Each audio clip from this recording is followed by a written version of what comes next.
जय हिंद दोस्तों, मैं शर्मा सर आपका अपना YouTube channel Sharma sir BTH पर एक बार फिर से हार्दिक अभिनंदन करता हूं। तो दोस्तों, आज के वीडियो में हम लोग राष्ट्रपिता महात्मा गांधी तथा उनके जीवन से संबंधित उन सभी महत्वपूर्ण पहलुओं पर चर्चा करने का प्रयास करेंगे जो कि आपके एग्जाम में अक्सर पूछे जाते हैं या पूछे जा सकते हैं। तो चलिए देर न करते हुए वीडियो को स्टार्ट करते हैं। सबसे पहले उनके जीवन पर एक संक्षिप्त नज़र डालने का प्रयास करते हैं। जैसा कि आप देख रहे हैं, महात्मा गांधी जी का जन्म हुआ था 2 अक्टूबर 1869 ईस्वी को। अब देखिए, इसके साथ एक और मैं आपको बता दूं, 2 अक्टूबर को एक और हमारे देश के महान नेता लाल बहादुर शास्त्री जी का भी जन्म हुआ था। जैसा कि आप उन्हें तस्वीर में देख रहे हैं, लाल बहादुर शास्त्री और महात्मा गांधी जी का। चलिए आगे बढ़ते हैं। हमारा टॉपिक है महात्मा गांधी। 2 अक्टूबर 1869 ईस्वी को महात्मा गांधी का जन्म पोरबंदर नामक स्थान पर हुआ था, जो कि आज के डेट में गुजरात में पड़ता है। पोरबंदर, गुजरात। इनके पिता करमचंद्र गांधी राजकोट के दीवान थे और इनकी माता का नाम था पुतलीबाई। इनकी शादी मात्र 13 वर्ष की अवस्था में कस्तूरबा गांधी से हुआ था और उस समय इन दोनों की उम्र भी लगभग 13 वर्ष, कस्तूरबा गांधी की भी उम्र थी और इनकी भी उम्र थी। अब देखिए, उसके बाद इनके 4 पुत्र हुए, रामदास, देवदास, हरिलाल तथा मनीलाल। देखिए, आसानी से आप याद कर सकते हैं, रामदास, देवदास, हरिलाल, मनीलाल। क्या आप देख रहे हैं, 2 में दास है, 2 में लाल है। रामदास, देवदास, हरिलाल, मनीलाल, आसानी से याद हो गई होगी। अब देखिए, इनका एक और भी 5वां पुत्र था। ये एक्चुअल में इनके पुत्र थे नहीं। इनको जमुनालाल बजाज इनको इतना मानते थे गांधी जी कि 5वें पुत्र का ये दर्जा दिए हुए थे। उसके बाद क्या होता है, आगे देखते हैं। ये लंदन की पढ़ाई करने के लिए 1889 ईस्वी में चले जाते हैं और 91 ईस्वी तक लंदन में बैरिस्टर की पढ़ाई करते हैं। फिर 1891 में ये वापस लौट के आते हैं बैरिस्ट्री की पढ़ाई करके। उसके बाद ये गांव में ही इधर उधर भटकते रहते हैं। उसी क्रम में इनके साउथ अफ्रीका में एक दोस्त रहते थे, वो छुट्टियों में आए थे इनके गांव। उनसे इनकी मुलाकात होती है और उन्हीं के प्रेरणा से ये गांधी जी 1893 ईस्वी में साउथ अफ्रीका चले जाते हैं। फिर क्या होता है, ये इनकी अपने दोस्त की जो उनको बुला के ले गए थे, उनकी केस लड़ने लगते हैं, काफ़ी पॉपुलर हो जाते हैं, कम समय में ही काफ़ी पॉपुलर हो जाते हैं। फिर 1894 ईस्वी में ये नडाल इंडियन कांग्रेस की स्थापना करते हैं 1894 ईस्वी में। फिर उसके बाद इन्होंने 1903 ईस्वी में एक किताब, क्या बोलते हैं, अखबार, ये अखबार था द इंडियन ओपिनियन नाम का, ये अखबार लिखे थे 1903 ईस्वी में। फिर इन्होंने, अब देखिए, कई बार एग्जाम में आता है, 1906 ईस्वी में इन्होंने अपना प्रथम सत्याग्रह शुरू किया था। एग्जाम में कई बार देखिए, अपने जीवन का गांधी जी पहला सत्याग्रह यहीं 1906 ईस्वी में साउथ अफ्रीका में किया था। कहाँ? दक्षिण अफ्रीका। अब देखिए, अगर भारत में पूछेगा कि भारत में गांधी जी का पहला सत्याग्रह कब हुआ था, तो वहीं चंपारण सत्याग्रह 1917 ईस्वी का। लेकिन अगर पूछे कि गांधी जी अपने जीवन का पहला सत्याग्रह कब किए थे, तो 1906 ईस्वी साउथ अफ्रीका में। ध्यान रहे। अब देखिए, 1909 ईस्वी में ये हिंद स्वराज नामक एक पुस्तक लिखे थे। कई बार एग्जाम में कई बार एग्जाम में पूछा है कि हिंद स्वराज नामक पुस्तक किसने लिखा? गांधी जी 1909 ईस्वी में साउथ अफ्रीका में रहते क्रम में ही लिखे थे। एक और क्वेश्चन आता है, गांधी जी को साउथ अफ्रीका में किस नाम से जाना जाता था? तो भाई के नाम से जाना जाता था। वो आप मूवी देखे होंगे, मुन्ना भाई MBBS, उसमें आपको दिखाया होगा।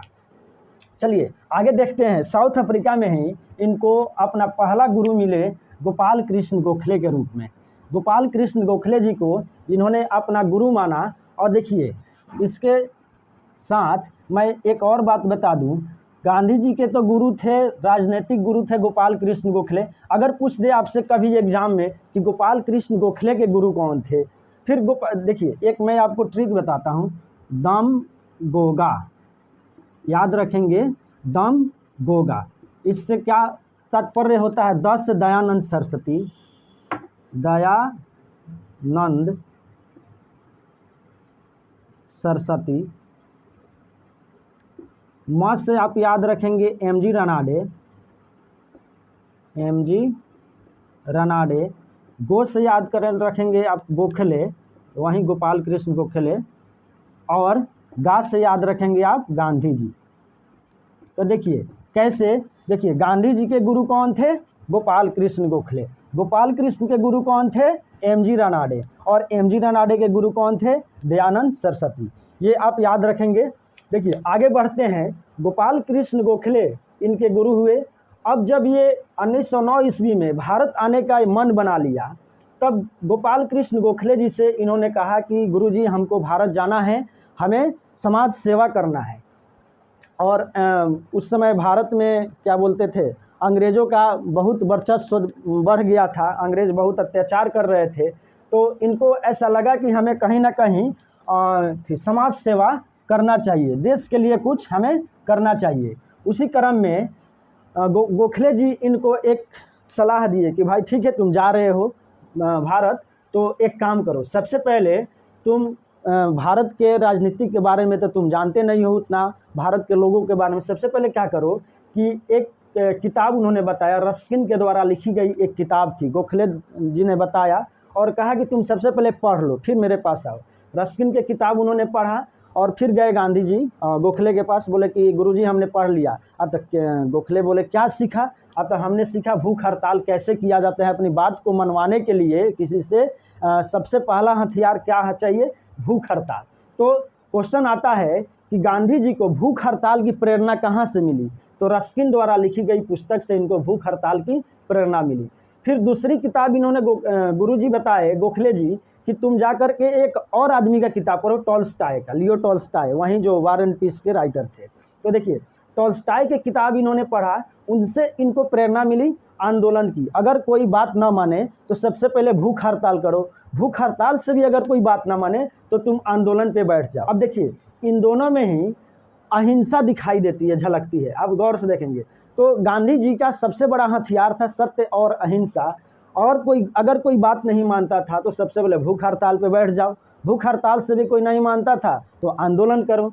देखिए अगला हमारा टॉपिक है, जब ये सारी चीज़ें इन्होंने सीख लिया तब भारत में इनकी वापसी होती है 9 जनवरी 1915 ईस्वी को। और देखिए इसी दिन को हम लोग राष्ट्रीय प्रवासी दिवस के रूप में मनाते हैं। राष्ट्रीय प्रवासी दिवस, राष्ट्रीय प्रवासी दिवस। हैंडराइटिंग पर नहीं जाएंगे, आई होप आपको समझ में आ गई होगी। देखिए 9 जनवरी 1915 ईस्वी को इनकी वापसी होती है। उसी दिन 9 जनवरी को ही हम लोग पूरे भारतवासी राष्ट्रीय प्रवासी दिवस के रूप में मनाते हैं। अब यहाँ से शुरुआत होती है गांधी युग की। अभी तक तो हम देख रहे थे महात्मा गांधी की जीवन परिचय।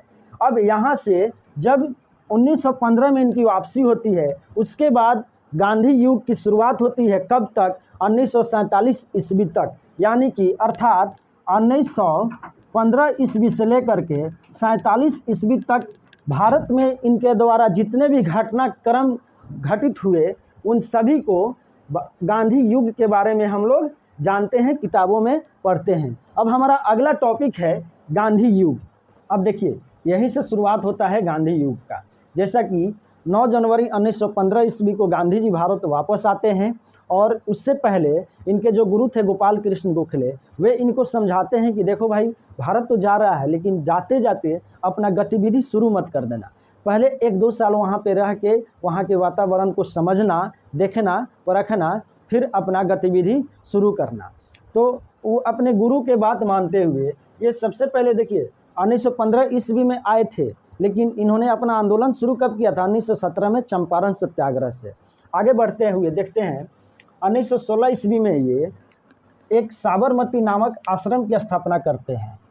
साबरमती आश्रम 1916 ईस्वी में, और उस आश्रम को बनवाने के लिए इनके सहयोग किए थे अम्बालाल साराभाई।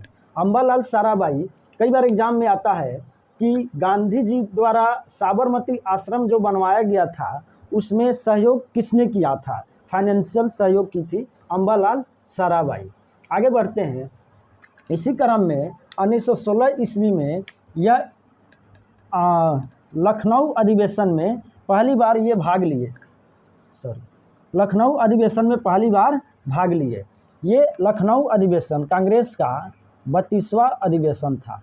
कौआ 32वां अधिवेशन था। अब देखिए लखनऊ अधिवेशन खास इसलिए भी हो जाता है कि इसी 1916 के लखनऊ अधिवेशन में कांग्रेस तथा मुस्लिम लीग के बीच में समझौता हुआ था। इस अधिवेशन की अध्यक्षता किए थे मजूमलाल, ऐसे कुछ करके नाम था, थी अंबिका चरण मजूमदार। अब देखिए इसी लखनऊ अधिवेशन में चंपारण से आए राजकुमार शुक्ला जी गांधी जी से पहली बार मिलते हैं। और चंपारण में उस समय क्या था, तिनकठिया प्रथा चलता था। तिनकठिया प्रथा क्या था कि नील की खेती अंग्रेज़ों द्वारा कराई जाती थी। किसी भी किसान के पास प्रति 20 कट्ठा ज़मीन से 3 कट्ठा ज़मीन में जबरन नील की खेती उगाई जाती थी। और जैसा कि नील की खेती इतना, नील का क्या बोलते हैं, उसका जड़ जो था इतना डेंजर था कि एक बार किसी ज़मीन पर नील उग जाए तो उसको कई वर्षों तक ज़मीन को बंजर कर देता था। इससे चंपारण के किसान बहुत परेशान रहते थे। तो किसानों के नेता जो थे राजकुमार शुक्ला जी, इनसे आके मिलते हैं लखनऊ अधिवेशन में और चंपारण चलने का आग्रह करते हैं। तो गांधी जी उनके आग्रह को मान लेते हैं और फिर चंपारण आते हैं। चंपारण में इन्होंने अपना चंपारण सत्याग्रह शुरू किया और यहीं से भारत में इनका वर्चस्व बढ़ना शुरू हुआ। एक क्या बोलते हैं, एक कामयाब लीडर के रूप में यहीं से ये उभरना शुरू हुए। चंपारण सत्याग्रह बहुत ही शानदार सफल रहा और नीलकठिया प्रथा पूर्ण रूप से समाप्त हो गया। आगे बढ़ते हुए देखते हैं 1918 ईस्वी में खेड़ा आंदोलन इन्होंने शुरू किया। खेड़ा आंदोलन क्या था, देखिए खेड़ा आंदोलन में ही इनको पहली बार पटेल जी मिले थे, सरदार वल्लभ भाई पटेल। खेड़ा आंदोलन में वो क्या बोलते हैं, लगान वाला मैटर था, उस मैटर को इन्होंने ख़त्म किया खेड़ा आंदोलन करके। अब उसी साल 1918 ईस्वी में अहमदाबाद मिल मजदूर आंदोलन शुरू कर दिए। जैसा कि आप जानते हैं ये भी सफल हो गया। अब लगातार धीरे धीरे इनका सभी आंदोलन सफल होते जा रहा था। तो उसी क्रम में 1919 ईस्वी में एक एक्ट आया था भारत में, रॉलेट एक्ट, जिसको काला कानून भी कहा जाता था। काला कानून यह ऐसा खतरनाक कानून था कि सिर्फ संदेह के आधार पर किसी को भी अंग्रेजी हुकूमत द्वारा गिरफ्तार करके जेल भेज दिया जाता था। उसी एक्ट के विरोध में जालियांवाला बाग, जो कि अमृतसर के पास पड़ता है, जल्ली नाम का एक किसान का बाग था, उसी में क्या बोलते हैं सभा हो रही थी। उस सभा को जनरल डायर के द्वारा विध्वंस कर दिया गया और गोली से जनरल डायर के आदेश पर कई हजारों भारतीयों को मरवा दिया गया। तो इससे दुखित होकर गांधी जी, जो कि उनको केसर ए हिंद की उपाधि अंग्रेज़ों द्वारा मिली थी, उन्होंने केसर ए हिंद की उपाधि लौटा दी। कब लौटाई? 1919 ईस्वी में जालियांवाला बाग हत्याकांड के विरोध में। और इस जालियांवाला बाग हत्याकांड कई बार एग्जाम में पूछता है। जालियांवाला बाग हत्याकांड की जांच के लिए जो समिति बनाई गई थी उसका नाम था हंटर आयोग। जांच समिति क्या था? हंटर आयोग। आगे बढ़ते हैं 1920 ईस्वी। 1920 ईस्वी में इन्होंने असहयोग आंदोलन शुरू कर दिया। इसी जालियांवाला बाग हत्याकांड के से दुखित होकर इन्होंने 1920 ईस्वी में असहयोग आंदोलन शुरू किया। असहयोग आंदोलन ऐसा आंदोलन था कि गांधी जी पूरे देश के लोगों को यह बताए कि भाई देखो, अंग्रेज़ों का कोई भी काम हमें नहीं करना है। कोई अगर नाई है तो अंग्रेज़ों का दाढ़ी नहीं बनाएगा, कोई धोबी है तो अंग्रेज़ों का कपड़ा नहीं धोएगा। ऐसे करके जितने भी भारतीय हैं अंग्रेज़ों का कोई काम, कोई सहयोग ना करें। इसी आंदोलन को असहयोग आंदोलन नाम दिया गया।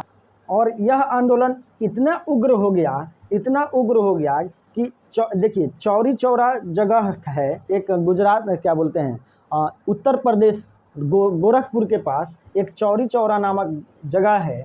वहाँ पे भारतीय आंदोलनकारी अपना आंदोलन कर रहे थे। उसी समय अंग्रेजी पुलिस और आंदोलनकारियों के बीच मुठभेड़ होती है और लगभग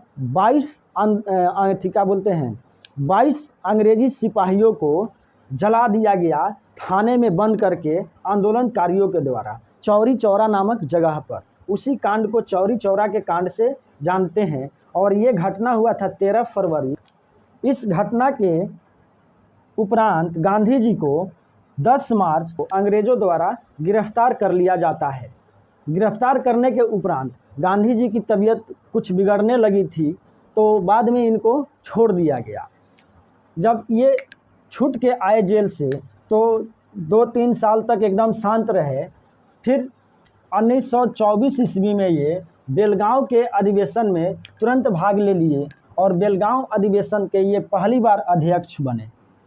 और पहली बार और आखिरी बार भी, उसके ना पहले कभी बने थे ना बाद में कभी बने।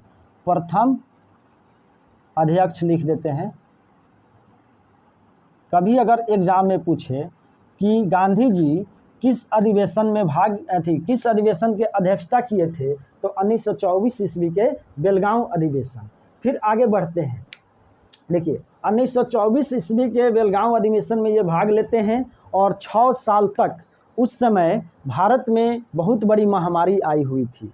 तो देखिए 6 साल तक ये अंडरग्राउंड रहते हैं और एक बार आते हैं 1930 ईस्वी में। फिर इनकी एंट्री होती है 12 मार्च 1930 ईस्वी में। उस समय नमक पर अंग्रेज़ों द्वारा टैक्स लिया जाता था। उस टैक्स को तोड़ने के लिए, भाई हमारा देश, हमारी मिट्टी, हमारा पानी और हमारा नमक, तुम टैक्स ले रहे हो, इसको तोड़ने के लिए उन्होंने दांडी से अपना एक यात्रा शुरू किया। दांडी मार्च के नाम से जानते हैं 12 मार्च 1930 ईस्वी को, और इसी को नमक सत्याग्रह के नाम से भी जानते हैं।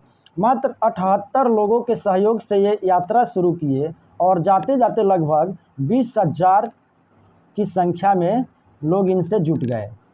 20,000, 78 से शुरू किए थे और 20,000 लोग इनके साथ जुट गए और जा कर के नमक बना करके ये नमक कानून तोड़ा, जिसको नमक सत्याग्रह के नाम से जानते हैं।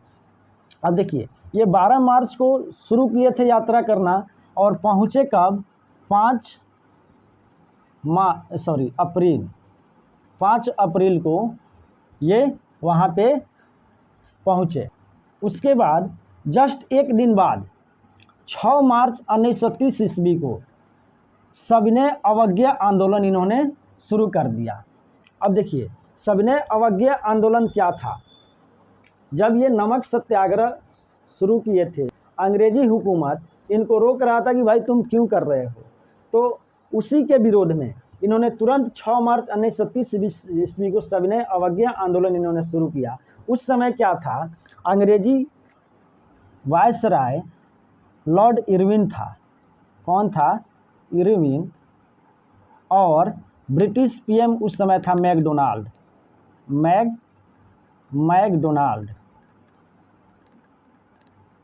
मैकडोनाल्ड, ठीक है। देखिए तो ये इरविन और इनके बीच में बहस होती है। कहाँ सुनी होती है?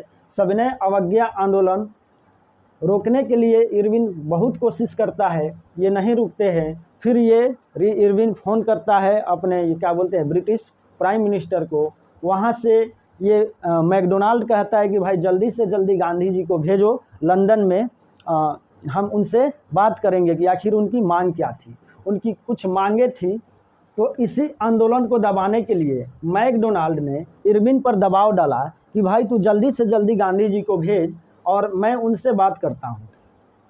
तो गोलमेज सम्मेलन का मतलब होता है एक गोलमेज होता था, उसी पर चारों तरफ बैठ के लोग मीटिंग किया करते थे। उसी को गोलमेज सम्मेलन के नाम से जानते हैं। गोलमेज सम्मेलन पहली बार हुआ था 1930 ईस्वी को मैकडोनाल्ड द्वारा। 1930 ईस्वी में गांधी जी को बुलाया गया कि गांधी जी आप जाइए, आपकी जो भी मांगे हैं आप पूरा की जाएगी लंदन में मैकडोनाल्ड द्वारा। तो गांधी जी 1930 ईस्वी के में नहीं गए। फिर दूसरी बार जस्ट एक साल बाद 1931 ईस्वी में फिर से गोलमेज सम्मेलन शुरू किया गया, रखा गया। इसमें गांधी जी गए और देखिए 3 गोलमेज सम्मेलन हुआ था, प्रथम, द्वितीय और तृतीय, 1930, 31 और 32।